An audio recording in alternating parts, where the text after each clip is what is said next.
It doesn't have to be this way. This is my 11th video in a series on stories that re-enchant.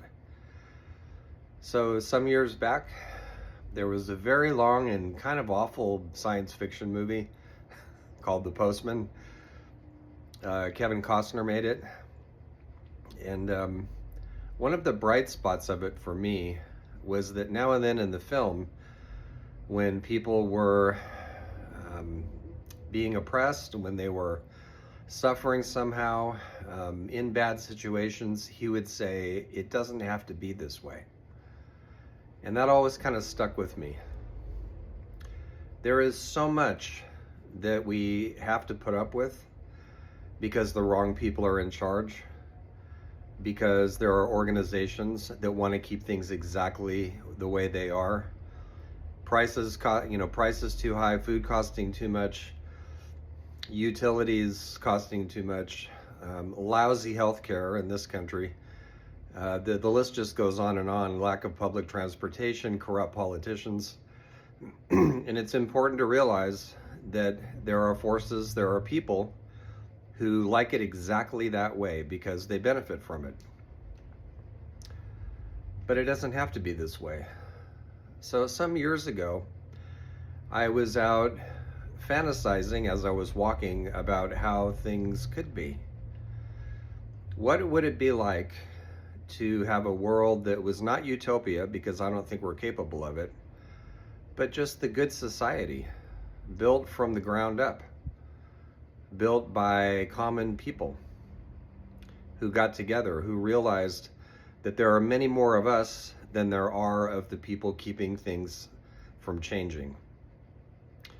What would that look like? A just society where differences were welcome and actually appreciated, not just tolerated, where groups of people weren't scapegoated and politically oppressed, where nobody had to worry about going hungry or not having a shelter over their head or any of that. We have so many resources in the world, we could be all living lives of abundance. The problem isn't that there are too many poor people or too many people without homes or whatever it is. The problem is the social structures under which we live. So as I was out walking, two things happened simultaneously. One was a meteor passed over my head. I was walking in the evening, and it was so close that it actually made a hissing sound on its way to the Pacific Ocean, and I went, wow.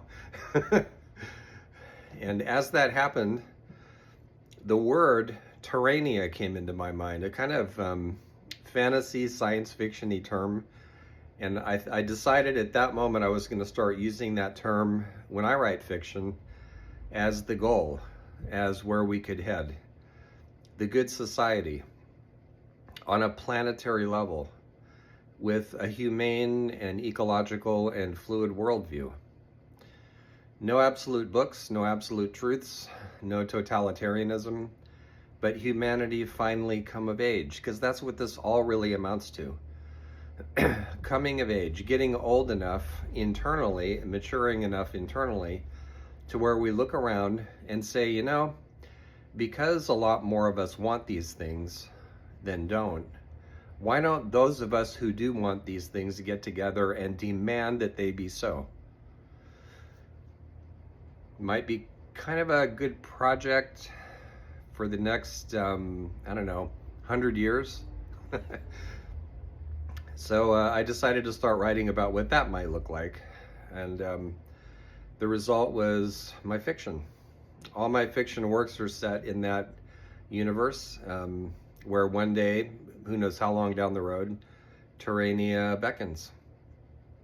And I'm preoccupied with the question of how are we going to get there? Because if we can't imagine it, we won't get there.